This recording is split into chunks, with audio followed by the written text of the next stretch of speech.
Semua berkembang dari sebuah percakapan. Kita bisa semakin mengenal dan menjadi dekat dalam sebuah hubungan hanya karena sebuah percakapan.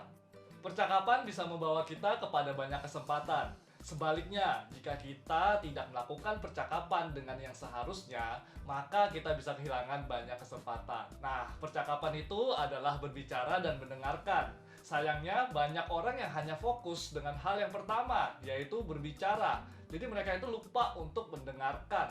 Padahal kedua hal tersebut sama pentingnya dalam sebuah percakapan. Oleh karena itu, sangatlah penting bagi kita untuk menguasai kemampuan dalam percakapan. Apa saja sih yang diperlukan untuk bisa menguasainya? Welcome to Creator's Mind.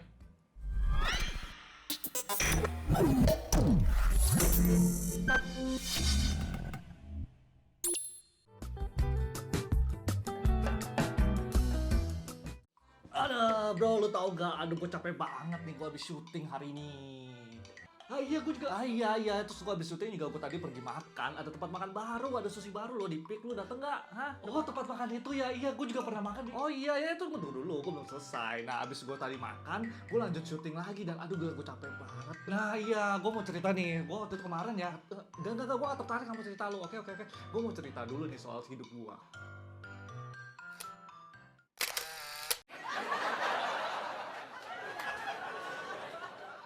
Yang pertama adalah dengan mendengarkan. Tahu tidak bahwa mendengarkan itu adalah kemampuan terpenting nomor satu yang bisa kita kembangkan. Dengan mendengarkan kita akan belajar. Buddha sendiri pernah mengatakan bahwa jika mulut kita terbuka, kita tidak akan belajar. Nah, pertanyaannya, kenapa sih kita tidak suka mendengarkan? Karena kita ini suka untuk berbicara. Ketika kita berbicara, kita memegang kendali. Kita tidak perlu mendengarkan apapun yang tidak kita sukai. Nah, kita juga menjadi pusat perhatian saat kita berbicara. Rata-rata orang bisa mengatakan 225 kata per menit, sementara mereka bisa mendengarkan 500 kata per menit. Nah, itu berarti dibutuhkan usaha dan tenaga untuk memberikan perhatian. Tapi jika kita tidak memberikan perhatian, jika kita tidak melakukannya, kita tidak sedang melakukan percakapan. Kita hanya meneriakkan kalimat yang masing-masing mau keluarkan di tempat yang sama. Beberapa hal yang bisa kita lakukan untuk bisa benar-benar mendengarkan adalah dengan benar-benar hadir. Maksudnya gimana? Maksudnya adalah kita harus menjauhkan pikiran kita dari pengalih apapun dan fokus pada lawan bicara kita. Kemudian ikuti alur yang ada. Kita go with the flow. Pernah tidak ketika kita sedang mendengarkan, tiba-tiba kita teringat suatu hal atau pertanyaan yang benar-benar menarik, sehingga kita terus memikirkan hal tersebut dan akhirnya kita malah lupa untuk mendengarkan. Nah, mengikuti alur ini berarti terkadang kita perlu membiarkan sebuah ide masuk dalam pikiran kita, dan terkadang kita juga perlu membiarkan ide itu keluar dari pikiran kita. Bro, gue kemarin abis ribut nih, abis berantem sama sini. Oh iya, si dia kan. Nah, iya. Terus tapi emang dia orangnya begitu. Gue juga udah pernah beribut sama dia, gue pernah berantem. Tau gak, waktu itu gue kan lagi cerita nih,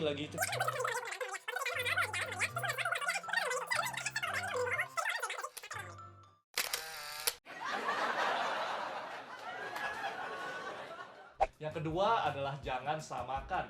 Stephen Covey pernah mengatakan dalam bukunya, kebanyakan dari kita tidak mendengar untuk memahami.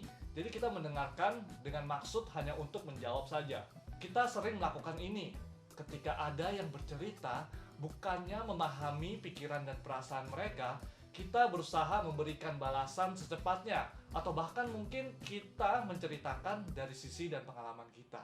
Jangan samakan pengalaman mereka dengan pengalaman kita. Ketika mereka bercerita tentang kehilangan orang terdekat, jangan berbicara tentang bagaimana kita kehilangan juga.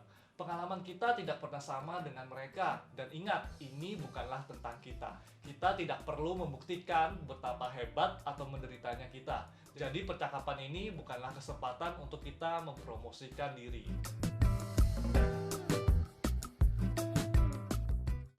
Bro, lu udah main saham nggak? Oh, saham. Oh, lu itu aja, ikutin gua aja. Lu apa yang gua masukin, lu ikut aja, invest sama gua aja. Gua Lu tau gak, gue pernah beli mobil dari saham. Dan sekarang gue lagi invest rumah, ada 1, 2, 3, sama apartemen juga. Itu gue gara-gara saham doang. Jadi kalau mau main saham, buy me ya. Tapi bukannya lu harus beli buku gitu ya, sama atau ikut seminar, ikut kelas-kelas gitu baru bisa kita ngerti. Baca buku, keluarin duit lagi lu beli buku, ya gak? Udah gitu ikut kelas.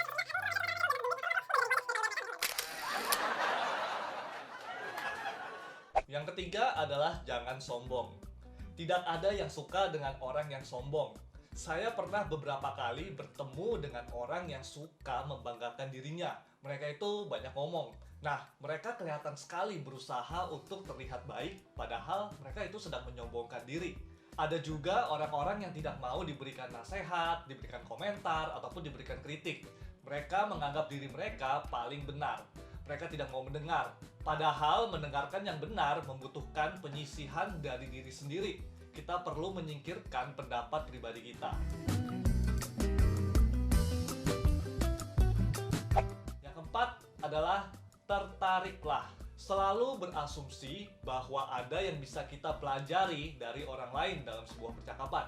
Pasti kita pernah bertemu dengan seseorang dan saat orang itu pergi, seorang teman atau kerabat akan menghampiri kita dan mereka akan mengatakan seperti ini, orang yang barusan itu orang hebat loh, orang yang barusan ngomong sama kamu itu ternyata dia punya usaha, dia itu orang kaya, atau mungkin dia pernah memenangkan lomba ini, dia sudah melakukan banyak hal baik seperti itu. Jadi poinnya di sini adalah setiap orang punya rahasia yang luar biasa. Saat kita melakukan percakapan, pikirkan itu. Kita bisa belajar banyak dari orang tersebut.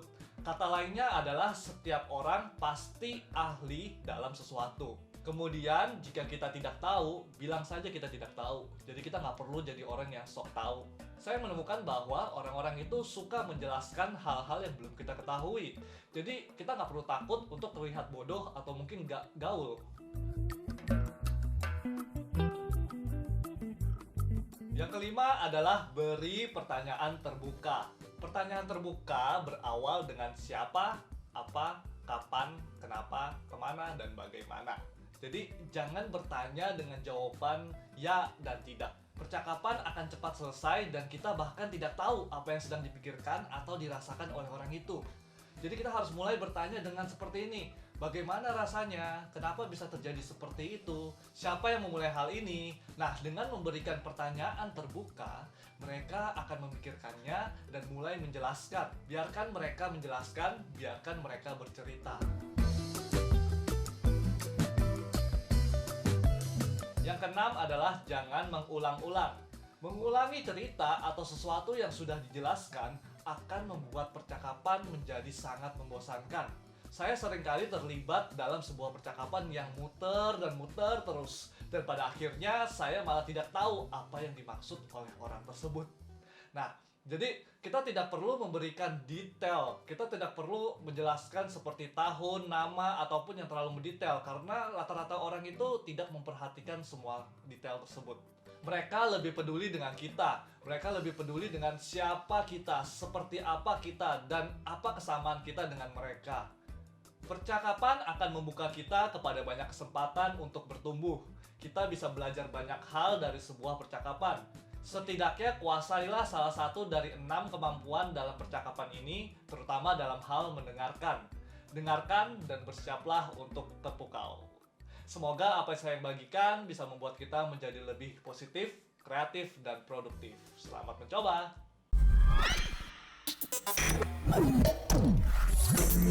Thank you.